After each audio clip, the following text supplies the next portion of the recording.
ایک لفظ ہوتا ہے ملامت، تانا، برا کہنا۔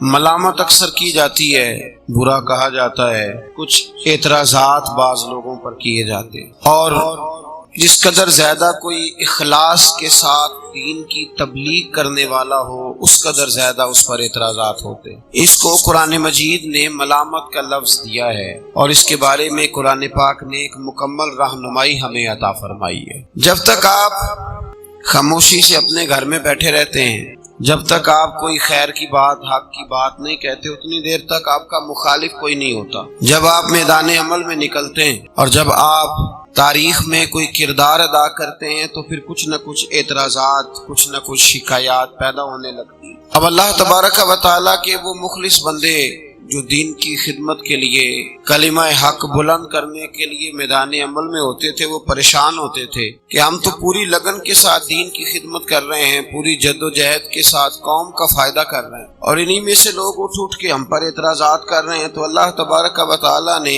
بڑے خوبصورت انداز میں، بڑے پیارے انداز میں اپنے ان بندوں کو سمجھایا ہے۔ فرمایا تم پر کوئی اعتراض کرے گا تو اعتراض کرنے والا کا نقصان ہوگا اور تمہارا فائدہ کر جائے گا۔ کام تھوڑا مشکل ہے، اس چیز کو سمجھنا، اس پہلو کو سمجھنا تھوڑا مشکل ہوتا ہے، چونکہ انسان فطرتی طور پر تعریف پسند ہے، اس کے نعرے لگے تو راضی ہوتا ہے، اعتراض ہونے سے راضی نہیں ہوتا۔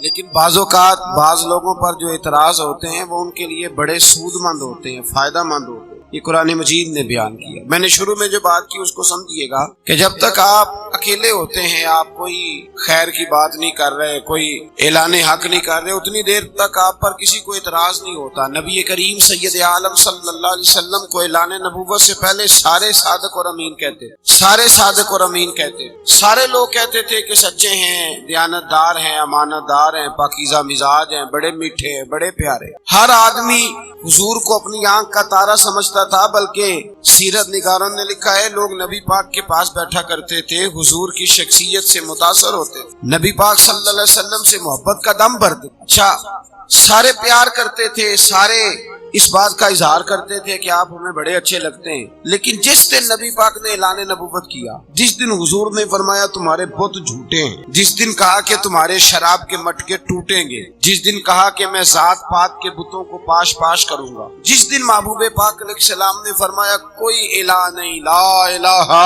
الا اللہ، جب یہ اعلان فرمایا نا، اچھا پہلے صادق اور امین کہتے تھے، اس کے بعد ساحر کہنے لگے، معاذ اللہ مجنون کہنے لگے، جادوگر کہنے لگے، شاعر کہنے لگے۔ بدل گئی قوم۔ نبی پاک کے کردار میں، اخلاق میں، سیرت میں کوئی شک تھا نہ ہے، نہ قیامت تک ہو سکتا ہے۔ نبی پاک کا کردار وہی تھا۔ لیکن جب آپ میدان عمل میں نکلتے ہیں، جو آدمی بیٹھا ہے گھر کے اندر چپ کر کے، خاموش ہو کے بیٹھا ہے، اس پر کسی کو کیا اعتراض ہوگا؟ جو چپ کر کے بیٹھا ہوا ہے اس پر کسی کو کیا شکوہ؟ تو خاموش بیٹھا ہے۔ جو میدان میں نکلے گا، جو میدان عمل میں آئے گا، جو کوئی بات کرے گا، اس پر لوگ اعتراض بھی کریں گے، اس پر لوگ پھبتیاں بھی کسیں گے۔ جو میدان میں نہیں نکلتے ان لوگوں کو کچھ بھی نہیں لوگ کہتے۔ تو کچھ لوگ میدان عمل میں نکلتے ہیں۔ انبیاء کرام علیہ السلام کی زندگیاں اللہ نے پہلے سے محفوظ کی ہوتی، ساری امتیں اپنے نبیوں کی پہلے تعریف کرتی رہیں، لیکن جس وقت نبیوں نے کہا نا کہ بت چھوڑو، شرک چھوڑو، تو پھر اعتراض شروع کر دیے، پھر لوگوں نے شکوہ کرنا شروع کر دیا۔ جب آپ پیغام حق دیتے ہیں تو لوگوں، اور یہ یاد رکھیں حق کی بات ہر بندے کو پسند نہیں آتی، ہر بندے کو حق کی بات پسند نہیں آتی، اور سب کے سامنے اچھا بن کے رہنا یہ بزدل ہونے کی علامت۔ ہر آدمی اگر تعریف کرے تو اس کا مطلب یہ ہے کہ آپ کامل مومن نہیں۔ حضرت جنید بغدادی رحمۃ اللہ علیہ ایک بندے کے جنازے میں تشریف، ہمارے ہاں نا پسندیدگی کا معیار بڑھ کہتے ہیں سارے لوگ ہی اچھا کہتے ہیں، کیا ضرورت ہے سب سے اچھا کہلوانے؟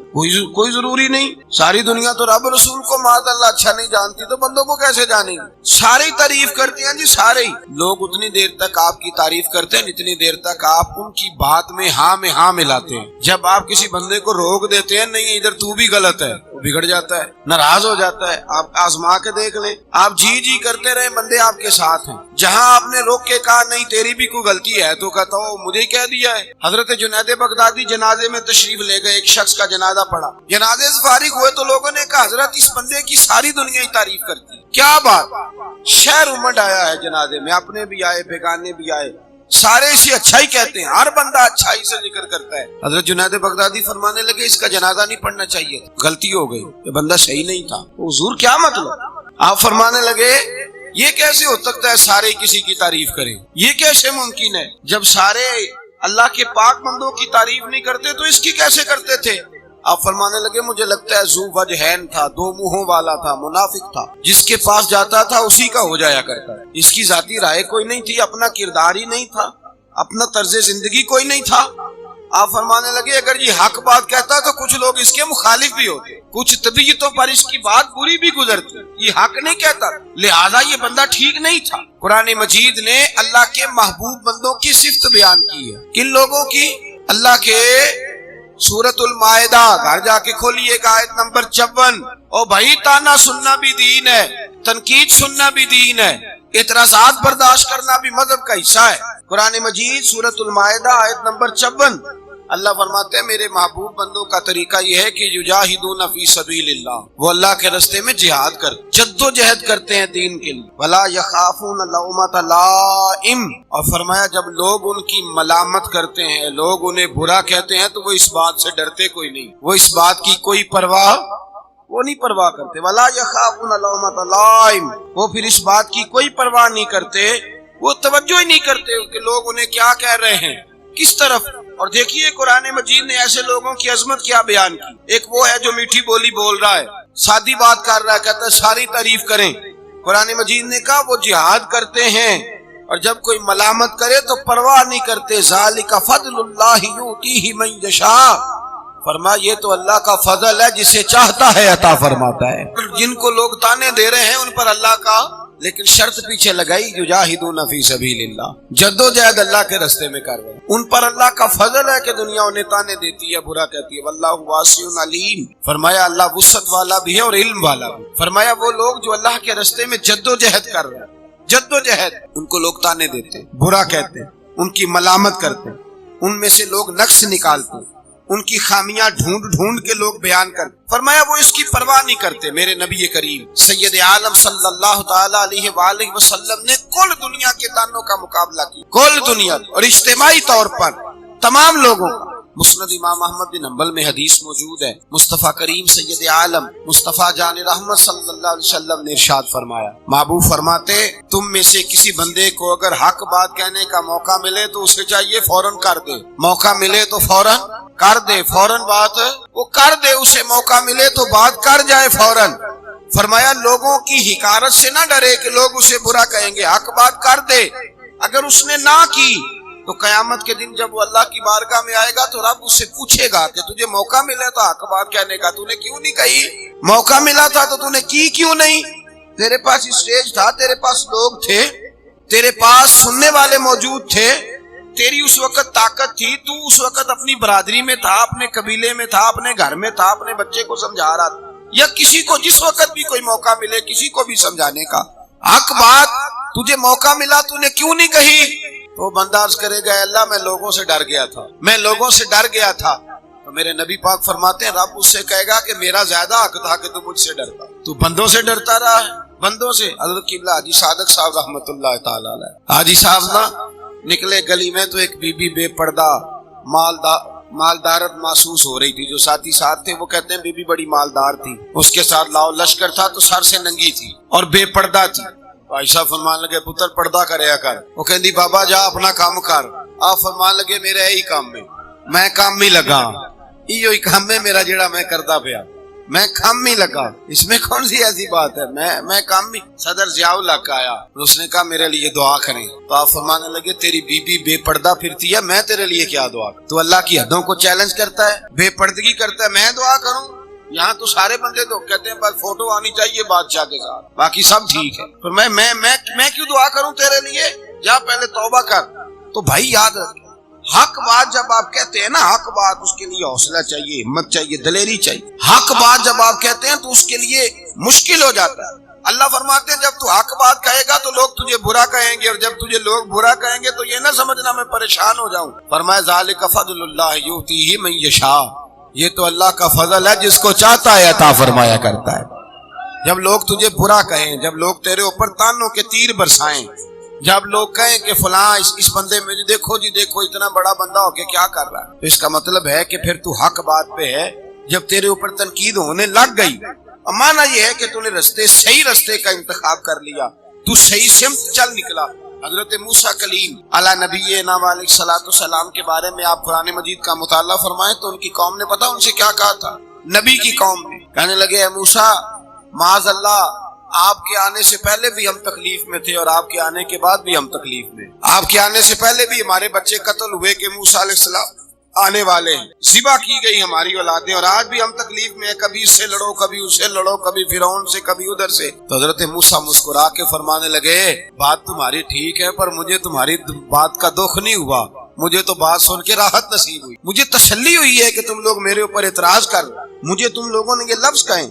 تو یاد رکھیں ملامت جب کسی شخص کی ہوتی ہے، جب اسے برا کہا جاتا ہے تو وہ یہ نہ سمجھے کہ یہ میرے لیے۔ حضرت ابو ذر غفاری رضی اللہ تعالیٰ عنہ کلمہ پڑھنے آئے، سردار تھے قبیلے کے، سردار تھے، کلمہ پڑھنے کے لیے تشریف لائے تو کہا حضور مجھے نصیحتیں کریں۔ نبی پاک نے غلاموں کے بارے میں بھی نصیحت فرمائی اور بھی کئی نصیحتیں فرمائی، تو حضور نے فرمایا تو نے میرا کلمہ پڑھا ہے۔ آج تو جو آدمی دین کا نام لیتا ہے لوگ پھول برساتے ہیں، اس کو ہتھیلیوں پہ اٹھایا جاتا ہے، آنکھوں پہ رکھا جاتا ہے، اس کے لیے بڑے لوگوں کے پاس اچھے جذبات ہو۔ مکہ مکرمہ کے فضا کے اندر جب کوئی کلمہ پڑھتا تھا تو لوگ پتھر اٹھا لیتے، وہاں جب کوئی کلمہ پڑھتا تھا تو لوگ اسے یہ شہادت گاہ الفت میں قدم رکھنا ہے، لوگ آسان سمجھتے ہیں مسلمان ہونا۔ اقبال کہتے ہیں چوں بگویم با مسلمانم بلرزم، جب میں کہتا ہوں میں مسلمان ہوں تو میرا وجود کانپنے لگ جاتا ہے، مجھ پہ لرزہ طاری ہو جاتا ہے، لوگوں کو مارا جاتا تھا، پتھر برسائے جاتے۔ حضرت ابو ذر غفاری رضی اللہ تعالیٰ عنہ کو نبی پاک نے نصیحتیں فرمائی، اور ان نصاح کے اندر ایک نصیحت حضور نے یہ فرمائی کہ ابو ذر اب تو نے کلمہ پڑھا ہے تو اب تجھے لوگ تانے دیں گے، کوئی کہے گا تو باپ دادا کا دین چھوڑ آیا ہے، کوئی کہے گا اتنا بڑا سردار ہو کے تو بلال کے ساتھ بیٹھا کرے گا، اتنا بڑا ہو کے تو غلاموں کے ساتھ بیٹھے گا، کوئی تجھے کوئی بات کہے گا، کوئی بات کہے گا۔ کہ حضور میرے لیے حکم کیا ہے؟ نبی پاک نے فرمایا پرواہ نہ کرنا، اللہ تیری مدد کرے گا، تو نے لوگوں کی باتوں کی پرواہ نہیں کرنی، رب تیری مدد کرے گا۔ حضرت ابو ذر غفاری فرماتے ہیں میں نے اس وقت کلمہ پڑھا جب لوگ دار ارقم میں ہوتے تھے، حضرت زید بن ارقم کے گھر میں چھپ کے کلمہ پڑھا جاتا۔ میں جب اندر سے نکلنے لگا تو ایک صحابی دروازے پہ مجھے کہنے لگے باہر جا کے کسی کو بتانا نہ کہ میں مسلمان ہو گیا ہوں، لوگ تجھے ماریں گے ستائیں گے۔ آپ فرمانے لگے بڑا تو بولا آدمی ہے، ابھی تو میں نے وعدہ کیا ہے کہ میں نے پرواہ نہیں کرنی۔ فرمایا اور کوئی بتائے نہ بتائے میں ضرور بتاؤں گا، میں اعلانیہ بتاؤں گا، میں کھل کے بتاؤں گا، میں اعلان کروں گا کہ میں رسول اللہ کا نوکر ہو گیا، اور جس نے مجھ پہ اعتراض کرنا ہے کرے، جس نے تانا دینا ہے دے، جس نے مجھے مارنا ہے مارے۔ باہر نکلے میدان میں، کفار مکہ بیٹھے تھے، فرمایا چلو بھئی زبانیں کھول لو، ہتھیار اٹھا لو۔ آنے لگے کیوں کیا ہوا ہے؟ حضرت ابو ذر فرمانے لگے میں کلمہ پڑھ کے محمد عربی کا نوکر بن گیا، اٹھو اٹھو مجھے برا کہو، اٹھو مجھ پہ اعتراض کرو، اٹھو یہ کر یار دے نام دا ملے مینا، انہوں چولی پا لئیے پنجے سٹیے نا، یہ کر یار دے نام دی ملے سولی تے چوٹا چوٹ لئیے پیشاں ہٹیے نا، اٹھو کہو دو مجھے تانے، کسو میرے اوپر پھبتیاں کرو جو کرنا ہے، اٹھو۔ حضرت سید دیدار علی شاہ صاحب رحمۃ اللہ علیہ فرماتے ہیں جب میں فاضل بریلوی کی بارگاہ میں جاتا تو لوگ مجھے کہتے محدث ہو کے سید ہو کے پٹھان کے پاس جاتے ہو، پٹھان کے پاس؟ تو آپ فرماتے ہیں میں لوگوں کو میں کہتا پکے ہو جاؤ، یہ باتیں کرتے رہو گے نا کہ میں اس پٹھان کے پاس جاتا ہوں، یہ کرتے رہو گے نا باتیں، یہ بیان ہوتی رہیں گی نا، یہ گواہیاں دیتے رہو گے نا میں اس پٹھان کے پاس جاتا ہوں، کہتے رہو گے۔ وہ کہنے لگے یہ بابا کیا کہہ رہا ہے؟ فرماتے ہیں میرا دل کرتا ہے تم ساری زندگی کہتے رہو کہ سید ہو کے پٹھان کے پاس جاتا ہے، میں جب اللہ رسول کی بارگاہ میں جاؤں تو میں کہوں یا رسول اللہ میں سید تھا، وقت کا محدث تھا، لیکن احمد رضا کے پاس مجھے عشق رسول کی خوشبو آتی تھی تو میں جا کے بیٹھا کرتا تھا۔ میں کہتے رہنا، مجھے یہ لفظ کہتے رہنا، اس سے باز نہ آنا۔ حضرت عبادہ بن صامت رضی اللہ تعالیٰ عنہ فرماتے جب میں نے کلمہ پڑھا تب بھی نبی پاک نے نصیحت فرمائی، حضور نے فرمایا اب لوگ تجھے برا کہیں گے، اب لوگ تیرے اوپر پھبتیاں کسیں گے، اب لوگ تجھے کہیں گے کہ تو کیا بن گیا، لیکن ڈٹ کے رہنا، پرواہ نہ کرنا۔ میرے بھائی آپ چپ کر کے بیٹھے رہیں اپنی مسجد میں، جو آئے اس کو سلوٹ کریں، جو صاحب آئے آپ، لیکن اگر آپ کلمت الحق بیان کریں، اگر آپ کوئی ایسی بات کریں کہ جس بات میں کسی شخص کی اصلاح نظر آتی ہو، وہ شخص ٹوٹ پڑتا ہے، اسی وقت وہ کہتا ہے مولانا مجھے خود بڑا کچھ پتا ہے۔ آپ اس طرح نہ کریں، اور جب کوئی تیرے مقابلے میں کھڑا ہو جائے اور جب کوئی جواب میں تجھے کہے کہ نہیں چپ کر جا، پھر اس کا مطلب یہ ہے کہ تو نے کوئی ضرب لگائی ہے، میں کٹکتا ہوں دل عالم میں کانٹے کی طرح، اور تو فقط اللہ اللہ اللہ، اس سے بات تھوڑی بنتی ہے۔ میرے رسول کریم سید عالم نور مجسم صلی اللہ علیہ وسلم نے تمام مادی قوتوں سے ٹکرانے کا حکم دیا ہے، فرمایا دے تانا جس نے دینا ہے۔ اور میرے بھائی آج لوگ تانا کیا دیتے ہیں؟ زیادہ سے زیادہ یہی کہتے ہیں نا، مولوی پیسے کھاتے ہیں، مولوی جی، اس سے زیادہ کوئی کیا کہہ سکتا ہے؟ سب سے موٹا تانا یہی ہوتا ہے۔ تو مجھے ایک صاحب کہنے لگے، کچھ لوگ بڑا اعتراض کرتے ہیں مولوی پیسے کھاتے ہیں، میں کہ کھول کے کھائی دینے، سرکار دا صدقہ جو لبدا ہے، پیسے پیچھے پیچھے ہوتے ہیں اللہ کے فضل سے، ہم آگے آگے ہوتے ہیں۔ اور میں نے کہا تمہیں رنگ کا نہیں پتا، ہم لوگ تو کئی دفعہ ایسے لگتا ہے نہ شکری نہ ہو جائے، نعمتیں بکھری ہوئی پڑی ہوتی ہیں لیکن کھانے کا موقع نصیب نہیں ہوتا۔ بھئی رسول اللہ صلی اللہ علیہ وسلم کا صدقہ ملے، اور پھر جو بلا رہا ہے وہ پھول ڈال کے بٹھائے اور دسترخوان بچھائے اور ڈال کے دے گئے جناب، اور یہاں تک یہ نظریات ہوتے ہیں، کہتے ہیں صاحب آپ کے لیے کھانا پکانا تھا تو بچوں کی اماں نے وضو کر کے پکایا ہے۔ تو بھئی اس قدر زیادہ عظمت ملے تو کوئی دو بندے تانا بھی دے جائیں تو اس میں حرج والی کون سی بات، تراز والی کون سی بات؟ تو یاد رکھیں میدان عمل کے اندر جب آپ نکلتے ہیں تو آپ پہ شکوے ہوتے ہیں، اعتراضات ہوتے ہیں، ان کو جھولی میں ڈالنا چاہیے، ان کو جھولی میں۔ آپ ساری زندگی نماز نہ پڑھیں، کوئی آپ کو برا نہیں کہے گا۔ آپ نماز شروع کریں، کہیں گے بڑا نمازی بنا پھرتا ہے، سچ بولتا نہیں، بڑا نمازی بنا پھرتا ہے، اس کو کھلے بات کا پتہ نہیں، بڑا نمازی ہے فلانی شے کا نہیں پتا۔ تو میں نے کہا بھائی تو نماز کو سائیڈ پہ ہی رہنے دے، نماز کو آپ یقین کریں یہاں تک لوگ تانا دیتے ہیں۔ انسان گاڑی چلا رہا ہے، موٹر سائیکل چلا رہا ہے، کئی دفعہ ایسے بھی ہوتا ہے، ایک بچہ مجھے کہنے لگا حضرت جی میں نے داڑھی رکھی ہوئی ہے تو میرے سے موٹر سائیکل کی بریک نہیں لگی۔ اتنی باتیں اس شخص نے کی ہیں اس کو، اور ہلکی سی اس کی گاڑی کو جا کے میری موٹر سائیکل لگی ہے، اور کہنے لگا میری ناڑ کٹھی ہو گئی، مجھ سے پیر ہی نہیں دب سکا۔ بڑی کوشش کی، میں نے اس کو کہا بھی یار میں غلطی سے نہیں ایسا کیا، مجبور ہو گیا تھا، پیر ہی نہیں دب رہا تھا اور مجھے تکلیف ہے اکثر، داڑھی رکھی ہوئی ہے یہ پتہ ہی نہیں تو نے داڑھی رکھی ہوئی ہے۔ کہنے لگے صاحب میں چھوٹی نہ کرا دوں؟ جب داڑھی نہیں تھی نا تو تب بڑے بندے تھے، میں گھور کے دیکھتا تھا تو بھاگنے لگتے، جب سے داڑھی ٹوپی میں آیا لوگ بیوقوف جاننے لگے، کہتے ہیں مولوی ہو گیا جو مرضی کہہ جاؤں۔ تو میں نے کہا تو بڑا نصیبوں والا ہے، تجھے جو تانا مل رہا ہے وہ مصطفیٰ کے نام پہ مل رہا ہے، تو بڑے نصیب والا ہے، تو چھوڑ اس بات کو، داڑھی رکھی ہوئی ہے تو یہ بھائی داڑھی ایک الگ بات ہے، غلطی ہو جانا ایک علیحدہ بات ہے۔ لوگ تانا دیتے ہیں، فوری طور پر تانا دیتے ہیں، فوراً آگے کہتے ہیں وہ فلاں آدمی اس طرح بھی کرتا ہے۔ وہ بھائی ملامت جب تیری ہوتی ہے، جب تجھے کوئی برا کہتا ہے، جب تیرے بارے میں لوگ اس طرح کے نظریات رکھتے ہیں تو اس کا مطلب۔ اور پھر ایک اور بڑی خوبصورت بات، حضرت غوث پاک جیلانی، حضرت اللہ اکبر، آپ فرماتے ہیں میرا قدم لگے تو اللہ لوگوں کو ولایت عطا فرماتا ہے۔ پاک جیلانی حضرت غوث پاک رضی اللہ تعالی عنہ، آپ الفتح الربانی میں لکھتے ہیں، آپ فرماتے ہیں یہ حدیث قدسی ہے، اللہ کا فرمان ہے۔ کسی نے پوچھا تھا کسی اللہ کے بندے نے خواب میں کہ مولا تو کہاں ملتا ہے؟ اللہ پاک نے فرمایا جس بندے کا دل میری وجہ سے توڑا جائے، جس بندے کو میری وجہ سے تانا دیا جائے اور وہ رو رہا ہو، اس کے پاس جا کے بیٹھ جانا، وہاں سے تمہیں خدا مل جائے گا۔ اسی لیے اقبال کہتے ہیں نا بچا بچا کے تو رکھ اسے، تیرا آئینہ ہے وہ آئینہ، شکستہ ہو تو عزیز تر ہے نگاہ آئینہ ساتھ۔ اللہ کرے تجھے کوئی تانا دے، اللہ کرے کوئی کہے تجھے۔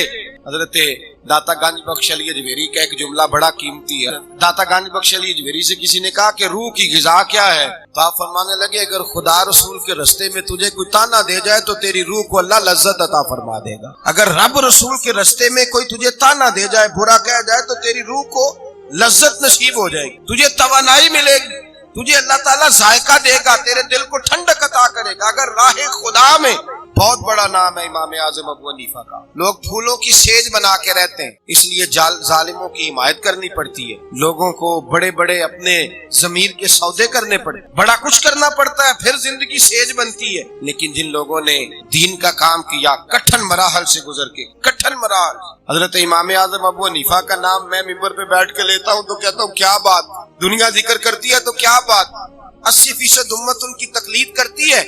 لیکن امام اعظم ابو حنیفہ رحمت اللہ علیہ نے جب اعلان حق کیا ہے، بادشاہوں کی مخالفت کی، بادشاہوں ٹکرائے، تم غلط کہتے ہو، خبردار اگر تم نے یہ زیادتی کی۔ امام اعظم ابو حنیفہ کو جیل میں رکھا گیا، کوڑے مارے گئے، زہر دیا گیا۔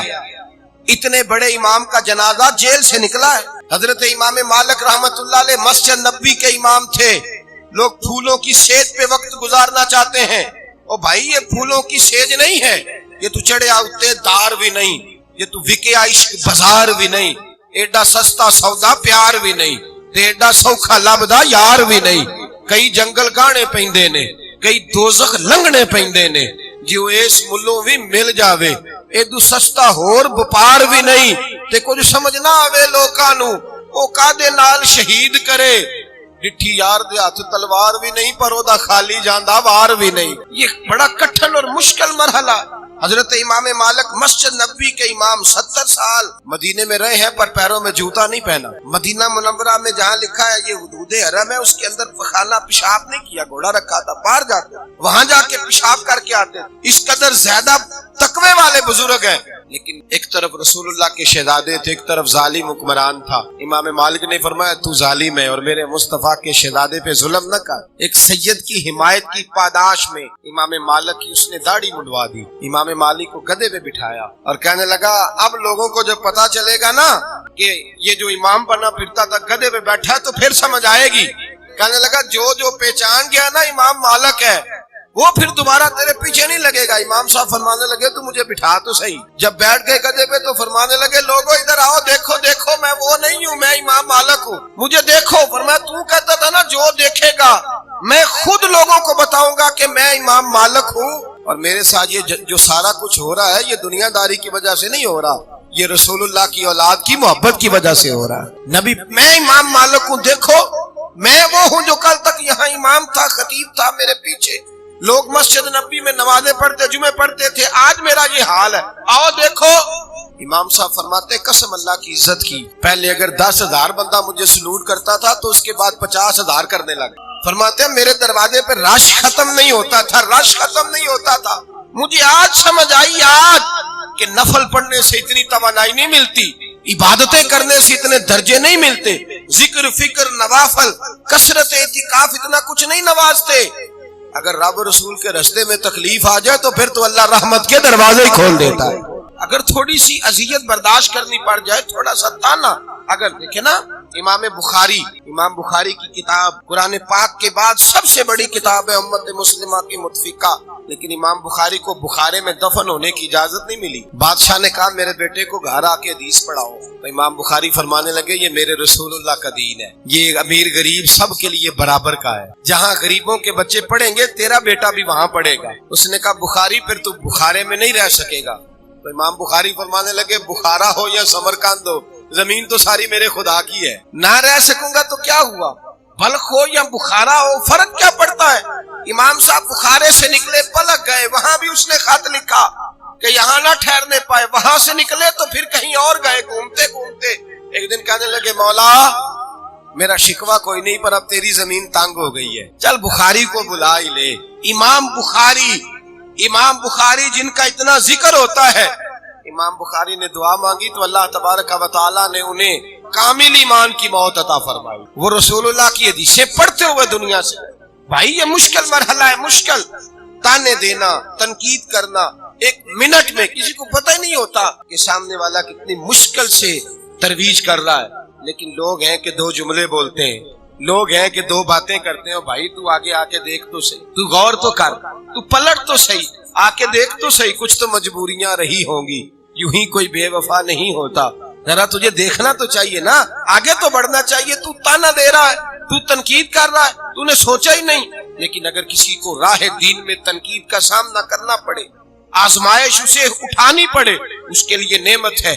زندگی میں ہم نے برادری کے نام پر تانے کھائے, زندگی میں ہم نے علاقے اور قبیلے کے نام پر تانے کھائے. دعا کریں دین کے نام پر بھی اللہ تعالیٰ نصیب فرمائے. اللہ یہ نصیبوں والے, ذالک فضل اللہ یؤتیہ من یشاء, تو نصیب والے لوگوں کو میسر ہوتا ہے. میرے حبیب پاک سید عالم صلی اللہ تعالی علیہ وآلہ وسلم کے سارے خاندان میں تانے کھائے. کیا حضرت عائشہ صدیقہ پہ الزام نہیں لگا؟ کیا حضرت عثمان غنی کو مظلومانہ شہید نہیں کیا گیا؟ کیا حضرت ابوبکر صدیق کو لوگوں نے پتھر نہیں مارے؟ اور امام حسین رضی اللہ تعالیٰ عنہ جو اپنے علی اکبر جوان بیٹے سے لے کر جناب علی اصغر تک 6 مہینہ کا بچہ بھی دے آئے, آج تک لوگ یہ بدتمیزی نہیں کرتے کہ حسین تاج کے لیے گئے تھے. آج تک یہ تماشا نہیں لگتا نبوت کی جنگ تھی. آج تک لوگ میرے رسول اللہ کے خاندان پر تنقید نہیں کرتے. میرے بھائی جتنی جتنی تنقید ہوتی جاتی ہے رب کریم اتنے درجے بلند فرماتا جاتا ہے, اتنی اللہ شانوں میں اضافہ کرتا چلا جاتا ہے, اتنے اللہ تبارک و تعالی مراتب بلند کرتا جاتا ہے. یہ تو آج ہے نا صوفیاء کرام, پیر صاحب تو اللہ خیر کرے, شاپر پکڑنا تو دور کی بات ہے, اپنا جوتا نہیں کبھی پکڑ کے پہنتے. اب تو پیری بڑی آسان اور بڑی سستی چیز کا نام رہ گیا ہے. حضرت خواجہ معین الدین اجمیری رحمت اللہ علیہ کو کئی دفعہ پتھر کھانے پڑے, کئی دفعہ اپنوں اور بیگانوں نے کئی دفعہ. خواجہ قطب الدین بختیار کاکی پہ الزام نہیں لگا دیا, عورت آ کے کہنے نہیں لگی میرے پیٹ میں جو ناجائز بچہ ہے وہ بختیار کاکی کا ہے. کیا کیا ظلم ہے, کیا کیا زیادتی ہے جو ان اہل اللہ کے ساتھ نہیں ہوا. انہوں نے دل کھول کے, سینہ کھول کے تانے برداشت کیے. رسول کائنات سید عالم صلی اللہ علیہ وسلم کی سنت سمجھ کر ان لوگوں نے ان تکلیفوں کو, آزمائشوں کو برداشت کیا. ہم کہتے ہیں جناب لوگ کیا کہیں گے, اگر میں آج کہہ دوں گا نا کہ بچے کی شادی پہ شور شرابہ نہیں کرنا تو لوگ کیا کہیں گے, آج اگر میں نماز میں آؤں گا تو لوگ کیا کہیں گے, داڑھی رکھوں گا تو لوگ کیا, چھوڑ لوگ کیا کہتے ہیں. تو سارا لوگوں کے ساتھ مکمل طور پر تعاون کر کے بھی دیکھ, پھر بھی لوگ تیرے حق میں نہیں بول سکتے, وہ مخالف ہی بولیں گے. تو بھائی یاد رکھیں میرے رسول کریم سید عالم صلی اللہ علیہ وسلم پر 3-4 دن وحی نہیں آئی. حضور طبیعت مبارک قلیل تھی, 3-4 دن وحی نہیں آئی. ام جمیل ابو لہب کی بیوی تھی, اس نے شور کرنا شروع کر دیا پورے مکے میں, کہنے لگی معاذ اللہ محمد ابن عبداللہ صلی اللہ علیہ وسلم کا رب انہیں چھوڑ گیا. اس نے تو یہ بات اپنے لب و لہجے میں کہی نا, حضور پریشان ہوئے کہ میرا رب بھی کبھی مجھے چھوڑ سکتا ہے, یہ بھی ہو سکتا ہے. لیکن اس نے جب یہ بات کہی تو دیکھیے اللہ نے کیا اعزاز دیا, فرمایا والضحا واللیل اذا سجا ما ودعک ربک وما قلی. کہا محبوب نہ تیرے رب نے تجھے چھوڑا ہے نہ تیرا رب کبھی تجھے چھوڑے گا. یہ کیسے ہو سکتا ہے, اور پھر لفظ کتنے خوبصورت, فرمایا والضحا مجھے تیرے چمکتے چہرے کی قسم ہو, واللیل اذا سجا تیری کالی زلفوں کی جب چہرے کے گرد چھا جاتی ہیں. گویا رب فرماتا ہے بھی تھوڑے وقفے سے بات کرنا تو اور بات ہے, میں تو تیرا مکھڑا بھی دیکھتا رہتا ہوں. فَإِنَّكَ بِأَعْيُنِنَا, تو میری نظر میں رہتا ہے. تو بھائی وہ کیا کہہ رہے ہیں لوگ, کس رنگ میں تانا دے رہے ہیں, کس انداز میں بات ہوتی ہے. اور میرے نبی کریم سید عالم صلی اللہ علیہ وسلم جوابی طور پر اللہ تبارک و تعالی کس انداز میں محبوب کا دفاع کرتا ہے. دیکھیے سید عالم نور مجسم صلی اللہ تعالی علیہ وآلہ وسلم کو کہنے لگے قریش, کہنے لگے کچھ ایسی سخت باتیں لوگ کرتے ہیں, آج بھی کرتے ہیں. حضرت سلطان بہو رحمت اللہ تعالی علیہ بس جا رہی تھی تو بس الٹ گئی, کچھ لوگ فوت ہو گئے, کچھ زخمی ہو گئے, تو مسجدوں میں جمعے شروع ہو گئے. کہنے لگے لو بابا اگر مشکل کشا تھا تو اس نے بچایا کیوں نہیں, بابا مشکل کشا تھا تو اس نے, ہوتے ہیں نہیں یہ باتیں. تو سنی کہتا ہے میں پوچھے بتاؤں گا حضرت صاحب سے, کوئی جواب نہیں آتا اسے. حالانکہ اگر اس کی سیاسی جماعت پر اعتراض ہوتا تو اسے فوراً جواب آنا. کہنے لگے لو جی بچایا کیوں نہیں, خطبے ہونے لگے, مشترکہ خطبہ سارے اسی موضوع پہ, بابا مشکل کشا تھا تو بچایا کیوں نہیں. میں اس حج میں شریک تھا جس حج میں کئی ہزار بندے منا میں شہید ہو گئے, تو میں نے وہاں کھڑے ہو گئے ایک شخص سے کہا, میں نے کہا ادھر آنا, یہاں اللہ کے گھر آئے ہوئے تھے تو 4000 بندہ فوت ہو گیا, اس نے بچایا کیوں نہیں بچایا. کرین گر گئی تو 150-200 بندہ حرم شریف کے عین خانہ کعبہ کے ساتھ انتقال کر گیا. خدا کے گھر گئے تھے حج کرنے, احرام باندھے تو طواف کرے, بچایا کیوں نہیں. یعنی کہ آپ یہ کیا بات کر رہے ہیں. میں نے کہا حکمت اور ہوتی ہے, طاقت اور ہوتی ہے. فٹافٹ اعتراض کر دیتے ہیں لوگ, 1 منٹ لگاتے ہیں اعتراض کر دیتے ہیں. ہماری قوم فٹافٹ بھول جاتی. بھائی مسجد میں بم بلاسٹ ہوتا ہے, اتنے سارے نمازی شہید ہو جاتے ہیں. خدا مشکل کشا نہیں, حاجت روا نہیں, بندوں کو بچا نہیں سکتا. بچتے ہیں بندے, لیکن رب فرماتا ہے جو میرے رستے میں جائے گا میں شہادت کا درجہ عطا کروں. لوگ فٹافٹ اعتراض کر دیتے ہیں. تو ایسے ہی ہر ایک کی بات میں تھوڑی آ جانا چاہیے. نبی پاک صلی اللہ علیہ وسلم کو قریش مکہ نے اعتراض کیا, اور کتنا سخت اعتراض. کہنے لگے اگر آپ اللہ کے رسول ہیں تو پھر اللہ کو چاہیے تھا نا آپ کے ساتھ ایک فرشتہ بھیجتا, ہم دیکھ لیتے ایک فرشتہ. یہ سخت لفظ ہے, اگر آپ کے ساتھ کوئی فرشتہ بھیجتا, وہ ساتھ چلتا پھرتا تو ہم ٹھیک ہے آپ کو مان لیتے. اب آپ تو تنہا کہتے ہیں میں اللہ کا رسول ہوں. سورہ مومن گھر جا کے پڑھیے گا. رب تعالیٰ نے فرمایا محبوب ان سے کہہ دو میں فرشتہ بھیج دیتا ہوں, لیکن اگر پھر انہوں نے نہ مانا تو میں تباہ کر کے رکھ دوں گا, ساری بستی انڈیل دوں گا. ان بے ایمانوں کو خبر ہی نہیں, کہ میں نے اپنا رسول بھیجا ہے، جب تک میرے نبی موجود رہیں گے میں عذاب نازل نہیں کروں گا۔ اگر فرشتے آئیں گے انہوں نے نہ بات مانی تو پھر یہ مار دی، جس چیز میں فائدہ ہے اسی پہ اعتراض کر رہے ہیں۔ میرے مصطفیٰ کریم سید عالم صلی اللہ علیہ وسلم اگر اعتراض کی زد میں آتے تو کہتے نہیں یا اللہ بھیج دو فرشتے، حضور نے فرمایا یا اللہ جو کہتے ہیں کہنے دے، میں تیرے دین کی بات کرتا ہی رہوں، میں تیرے دین کا پیغام۔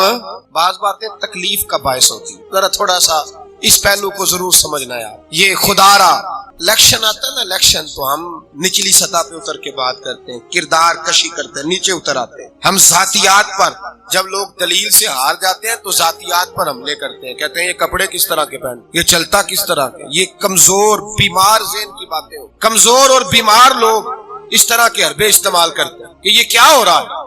ساری زندگی ابو جہل نے حضور سید عالم صلی اللہ علیہ وسلم کی مخالفت کی، خاص طور سے بات سننا، ذاتی اعتراضات کیے، مجنون کہا، پاگل کہا، نہ جانے معاذ اللہ کیا کیا کہا۔ آپ کسی کتاب کا ایک کمزور حوالہ نہیں نکال سکتے، کبھی رسول پاک نے بھی اس کی ذات پر کوئی اعتراض کیا۔ ابو جہل جھوٹا تھا پر حضور نے کبھی اسے جھوٹا نہیں کہا۔ ابو جہل بددیانت تھا پر نبی پاک نے کبھی اس پر شخصی اعتراض۔ یہ چھوٹے لوگوں کی بات ہے، چھوٹے لوگ حسد کرتے ہیں۔ میں نے بہت سارے ایسے لوگ دیکھے ہیں جو بظاہر پرہیزگار ہونے کا دعویٰ کرتے ہیں، پرہیزگار بننے کا دعویٰ کرتے ہیں، لیکن چھوٹی بات کرتے ہیں۔ جب کسی شخص سے اختلاف ہوتا ہے تو بغض پیدا کرتے ہیں، ذاتیات پر اعتراضات کرتے ہیں۔ ڈرنا چاہیے اللہ تبارک و تعالیٰ سے۔ ذاتیات پر اتر کر لوگ تانا زنی کرتے ہیں۔ نبی پاک صلی اللہ علیہ وسلم کو ایک دفعہ تکلیف ہوئی، ایک دفعہ حضور رو پڑے۔ کب؟ جب میرے مصطفیٰ کریم کے دونوں شہزادے وصال کر گئے، تینوں بچے یکے بعد دیگرے وصال کر گئے۔ عاص بن وائل ایک بدبخت تھا، اس نے کہا اب تو ان کا نام ہی کوئی نہیں لے گا قیامت، اب ان کی نسل ہی بند ہو گئی۔ معاذ اللہ کہنے لگا ابتر ہو گئے، اب کون ان کا ذکر کرے گا، کون نام لے گا۔ ایک طرف اولاد کا غم، نبی پاک نے فرمایا اولاد آدمی کو بزدل کر دے، یہ کمزور بنا دے۔ اور جس دن حضرت ابراہیم علیہ السلام سرکار کے صاحبزادے کا وصال ہوا، نبی پاک کی آنکھوں میں آنسو آئے۔ حضرت انس کہنے لگے حضور آپ بھی روتے ہیں؟ حضور نے فرمایا دل زخمی ہے، آنکھیں روتی ہیں، پر میں زبان سے وہی کہوں گا جو میرے رب کی رضا ہے، میں اللہ کی ناراضگی والا کوئی جملہ نہیں کہوں گا۔ حضور پریشان ہوئے، اوپر سے تانے ملنے لگے کہ ابتر ہو گئے معاذ اللہ۔ یہ لفظ بیان ہوئے تو نبی پاک رنجیدہ خاطر ہوئے کہ اے اللہ تو اپنی حکمت سے میری اولاد لے گیا، اس لیے کہ اگر حضور کا کوئی صاحبزادہ حیات رہتا تو وہ نبی ہوتا، اور نبوت رسول پاک پر ختم ہوئی۔ اس حکمت الہی کے تحت اللہ تبارک و تعالیٰ نے محبوب کے تینوں صاحبزادوں کو بچپن میں ہی اپنے قرب خاص میں بلا لیا۔ جب اعتراض ہوا کفر کی جانب سے کہ معاذ اللہ یہ تو ابتر ہو گئے، رب کریم نے فرمایا انا اعطینک الکوثر، اے محبوب ہم نے آپ کو ساری خیر عطا فرما دی، خیر کثیر دے دی، آپ ادھر ادھر نہ دیکھیں۔ فصلی لربک وانحر، آپ نماز پڑھیں اور قربانی کریں۔ ان شانئک ھو الابتر، آپ کا دشمن جڑ کٹا ہوگا، نہ بے نام و نشان ہوگا، ان کا نام نہیں ملے گا۔ ابو جہل صاحب اولاد تھا، پر آج کوئی اس کی اولاد ہونے کا دعویٰ، یزید کے 11-14 مختلف روایتوں میں مختلف اولادیں ملتی ہیں، اور جو اس کی شان میں کتابیں لکھتے ہیں نا کہ بڑا نیک آدمی تھا، وہ بھی یزید کی اولاد ہونے کا دعویٰ۔ حالانکہ لفظ یزید برا نہیں، لفظ یزید کے معنی برے نہیں، لیکن یہ جو دعویٰ کرتے ہیں نا کہ ہمیں بڑا اچھا لگتا ہے، بڑا پیارا لگتا ہے، گھیر گھار کے اس کو جنت میں داخل کرتے ہیں، کبھی حدیث قسطنطنیہ لا کے، کبھی کچھ لا کے، بڑے چکر چلاتے ہیں۔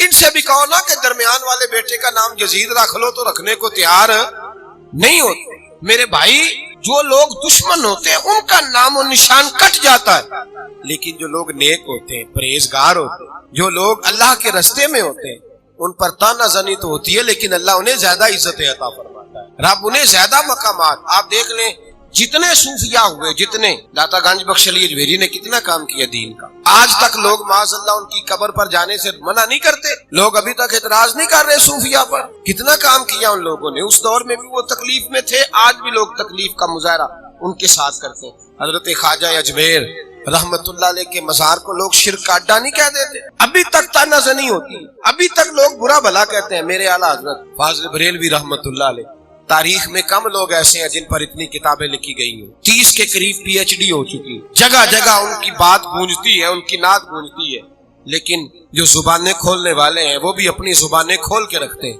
اعلیٰ حضرت فاضل بریلوی تشریف فرما تھے، آپ کے خلیفہ ہیں ملک العلماء مولانا ظفر الدین بہاری، بڑے خوبصورت آدمی، میں نے ان کے بیٹے تھے پروفیسر مختار الدین آزردہ، میری ملاقات ہوئی، بیٹے کو دیکھ کے پتہ چلتا تھا کہ باپ کتنا عالم فاضل ہے۔ مولانا ظفر الدین بہاری رحمۃ اللہ تعالیٰ علیہ بہت عالم تھے، یہ جو ہماری مساجد میں اب تو نقل کر کے سب نے بنا لیا ہے نا نقشہ، یہ جو مسجدوں میں نقشہ لگا ہوا نا کہ 6 جون کو کتنے بجے افطار ہوگا، کتنے بجے سحری ہوگی، یہ مکمل نقشہ سب سے پہلی دفعہ مولانا ظفر الدین بہاری نے تیار فرمایا۔ اتنے بڑے آدمی تھے مولانا ظفر الدین بہاری رحمت اللہ۔ آپ فرماتے ہیں میں اعلیٰ حضرت کی بارگاہ میں حاضر تھا تو میری ڈیوٹی ہوتی تھی، خطوط آتے تھے، اب تو ٹیلی فون ہے، دیگر روابطوں کے ذریعے، اس زمانے میں خط و کتابت زیادہ ہوتا، تو فرماتے تھے کہ ایک خط آیا، میں نے کھولا، اس میں لوگوں نے اعلیٰ حضرت کو معاذ اللہ گالیاں لکھی، دوسرا کھولا تو اس میں بھی ایسی مغلظات تھی، تیسرا کھولا تو اس کے اندر بھی کچھ ایسے معاملات۔ آپ فرماتے ہیں حاجی لال خان اعلیٰ حضرت کے مرید بڑے رئیس تھے، بہت بڑے مالدار تھے، پٹنہ کے نواب تشریف فرماتے، وہ کہنے لگے مولانا ان لوگوں کے نام پتے بتاؤ، میں ان پر مقدمے کروں گا۔ اعلیٰ حضرت فرمانے لگے چپ کرو ذرا ٹھہر تو جاؤ۔ کہنے لگے مولانا اٹھ کے جائیے گا، فلاں الماری کے فلاں دراز میں کچھ خطوط پڑے وہ بھی نکال لائیے۔ مولانا فرماتے میں گیا، جب نکال کے لایا تو کسی نے اعلیٰ حضرت کو عاشق رسول لکھا ہوا، کسی نے مجدد دین و ملت لکھا ہوا، کسی نے امام عاشقاں لکھا ہوا، کسی نے کہا تھا حسان الہند ہے آپ ہندوستان میں، اسی طرح آپ نے نبی پاک صلی اللہ علیہ وسلم کی تعریف کی ہے، اسی پیروی میں رہ کر، اسی غلامی میں رہ کر جو جس طرح حضرت حسان بن ثابت کیا کرتے تھے، آپ بھی حضرت حسان کے غلام بن کر وہی کام کر رہے ہیں۔ اتنے اچھے القابات تھے۔ اعلیٰ حضرت فرمانے لگے اس طرح کرو نا، پہلے جنہوں نے میری تعریفیں کی ہیں انہیں جاگیریں تو بانٹو، پہلے ذرا انہیں جاگیریں تو بانٹو، جاگیریں بانٹو، ان کے نام مربع کرو، پھر جنہوں نے تنقید کی ہے ان پر کیس کر لینا۔ وہ خاموش ہو گئے۔ آپ فرمانے لگے دیکھو میرا ان سے ذاتی جھگڑا تو کوئی نہیں، یہ نبی پاک کی بے ادبی کرتے ہیں تو میں ان کے خلاف لکھتا ہوں، جب لکھتا ہوں تو یہ مجھے برا بھلا کہتے ہیں، چلو جتنی دیر مجھے برا بھلا کہتے ہیں میرے نبی کی بے ادبی سے تو بچے رہتے ہیں، میں تو کہتا ہوں سارا دن مجھے مغلظات لکھیں، کم از کم رسول اللہ کے بارے میں تو کچھ نہ لکھ سکے۔ اللہ کرے وہاں سے تو یہ لوگ بچیں۔ ان لوگوں نے ڈھال بنایا اپنے آپ، تانے کو، تنقید کو انہوں نے دل پہ لیا۔ ہمارے ہاں مسئلہ یہ ہے، پہلی بات تو یہ ہے کہ دین کے نام پر ہم پر تنقید ہوتی نہیں، عوام پر تو بالکل نہیں ہو، عوام پر نہیں ہو، عوام پر جو ہوتی ہے تو دنیا داری کے لحاظ، کچھ کام دینی بھی کریں، کچھ کام دینی بھی کریں۔ ہم نے بڑے سوشل بائیکاٹ کیے ہوئے، تو میری شادی پہ نہیں آیا لہذا تیرے میرے سے تعلقات ختم، تو فلاں جگہ میرے ساتھ شریک نہیں ہوا تو لہذا تعلقات ختم۔ اللہ کرے کوئی تعلق آپ اس لیے بھی ختم کر دیں کہ تو بدمذہبوں کے پاس جاتا ہے تعلق ختم، تو رافضیوں خارجیوں کے پاس بات جاتا ہے تو تعلقات ختم، تو نماز نہیں پڑھتا تو تعلق ختم، تو روزے نہیں رکھتا تو تعلق ختم، آج فرض ہونے کے باوجود، طاقت ہونے کے باوجود نہیں کرتا تو تعلق ختم۔ ہم دین کے معاملات کے اندر نہ کسی پر ہم بوجھ ڈالتے ہیں، نہ بوجھ ڈلے تو برداشت کرتے ہیں۔ بھائی اگر راہ خدا میں آپ پر تنقید ہوتی ہے، اگر اللہ کے رستے میں ستایا جاتا ہے، اگر لوگ اس رستے میں پھپتیاں کستے ہیں، اس راہ کے اندر اگر کوئی لوگ بات کرتے ہیں تو یہ بڑی خیر۔ اور میں آپ کو بتاؤں بڑا مزہ آتا ہے، اقبال نے کہا تھا تم یہ باد مخالف سے نہ گھبرا اے عقاب، یہ تو چلتی ہے تجھے اونچا اڑانے کے لیے۔ ابو جہل کھڑا ہوتا تھا نا رستے میں، جو رستہ مکہ مکرمہ میں داخل ہوتا تھا تو رستے میں کھڑا ہوتا تھا، لوگوں کو کہتا تھا ادھر نہ جانا، ادھر نہ جانا، اس طرف نہ جانا، وہ گمراہ کر دیتا ہے، اس طرف نہ جانا۔ حضرت طفیل بن عمر رضی اللہ تعالیٰ عنہ فرماتے ہیں میں ملنے نہیں آیا تھا نبی پاک سے، میں تو ویسے مکے آیا۔ اس نے تنقید کی تو میں نے کہا جا کے پتا تو کروں ادھر ہے کیا۔ کہتے جب میں گیا تو میں مصطفیٰ کا غلام ہی بن گیا، میں غلام بن گیا۔ اللہ غیروں کے بہت سارے لوگ ایسے ہیں، بہت سارے، درجنوں لوگ آ کے پوچھتے ہیں صاحب آپ وہاں گئے تھے، آپ نے فلاں بات کی تھی، میں نے کہا جناب ایسی تو کوئی بات ہی نہیں۔ اب وہ 2 4 5 باتیں ملاقات کا ذریعہ بنتی ہیں تو پیار بڑھ جاتا ہے، محبت لمبی ہو جاتی ہے، اور وہ جس نے بھیجا تھا اس کا شکریہ ادا کرنے کو دل کرتا ہے کہ تیری مہربانی تو نے اس شخص کو بھیج دیا۔ تو بھائی یاد رکھیں یہ تانا تو نفع کا باعث بنتا ہے، یہ تنقید تو باعث محبت بنتی ہے۔ شرط یہ ہے کہ دین کے رستے پہ ہو، شرط یہ ہے کہ یہ اللہ تبارک و تعالیٰ کے رستے میں ہو۔ حضرت قبلہ حاجی صادق صاحب رحمۃ اللہ علیہ پہ لوگ اعتراض کرتے بابا بڑا سخت ہے، ہم کئی دفعہ کہتے حضور لوگ کہتے ہیں سخت بڑے ہیں تو آپ تھوڑے نرم ہو جائیں، تو آپ فرماتے ہیں ان سے پوچھو تو صحیح میری سختی ہے کیا، سختی کیا ہے؟ کیا میں کسی کو کہتا ہوں کہ لاکھ روپے یا تو جہاں رکھو پھر جلسے پہ جاؤں گا؟ میں کہا جی نہیں۔ کہنے لگے یا میری یہ سختی ہو کہ 5000 بندہ جمع ہوگا تو پھر کیا سختی ہے میری بتاؤ؟ میں یہی کہتا ہوں نا یہی کہتا ہوں نا کہ مرد اور عورتیں اکٹھے بیٹھے تو میں تم پہ سختی کروں. اگر کوئی بغیر داڑھی کے آتا تو کہتے میں تجھ سے سلام نہیں لوں گا، تو حضور کی سنت پہ عمل نہیں کرتا. تو فرمانے لگے میری سختی کیا ہے، ذات کے لیے یا خدا رسول کے لیے؟ فرمایا جب اللہ رسول کے لیے تو جس کا دل کرتا ہے اعتراض کرے، سارا دن کرے، سارا وقت کرے، کوئی اس میں دقت نہیں. تو بھائی یاد رکھیں، دین کے نام پر جو تانا زنی ہوتی ہے، دین کے نام پر جو لوگ تنقید کرتے ہیں، دین کے نام پر جو لوگ لوگوں کو پریشان کرتے ہیں، تو یہ ایک نعمت ہوتی ہے، یہ فضیلت ہوتی ہے، یہ عظمت کی بات ہوتی ہے. حضرت جنید بغدادی رحمت اللہ علیہ کا قول بڑا قیمتی ہے. حضرت جنید بغدادی فرمایا کرتے تھے جب دین کے نام پر ایک طنز ہوتا ہے تو اللہ کئی 100 درجے بلند فرما دیتا ہے، کئی گنا انسان کے درجات بلند ہوتے ہیں. حضرت باجید بستامی کی جب کوئی بندہ غیبت کرتا تھا تو حضرت باجید بستامی رحمت اللہ علیہ اس کو تحفہ بھیجا کرتے تھے. فرماتے تیری مہربانی، تو نے اپنی نیکیاں میرے کھاتے میں جمع کرا دی، تیرا شکریہ، تو نے اپنی نیکیاں میرے کھاتے میں. اور اپنی ڈیوٹی ہے نا، تو طنز کرنے پہ لگا ہوا ہے، میں رسول اللہ کی نوکری کرنے پہ لگا ہوا ہوں. اپنی ڈیوٹی ہے، تو اپنا کام کرتا جا، مجھے اپنا کام کرنے دے. اللہ تبارک و تعالی ہمیں سمجھنے کی توفیق عطا فرمائے. آخر دعوانا الحمدللہ.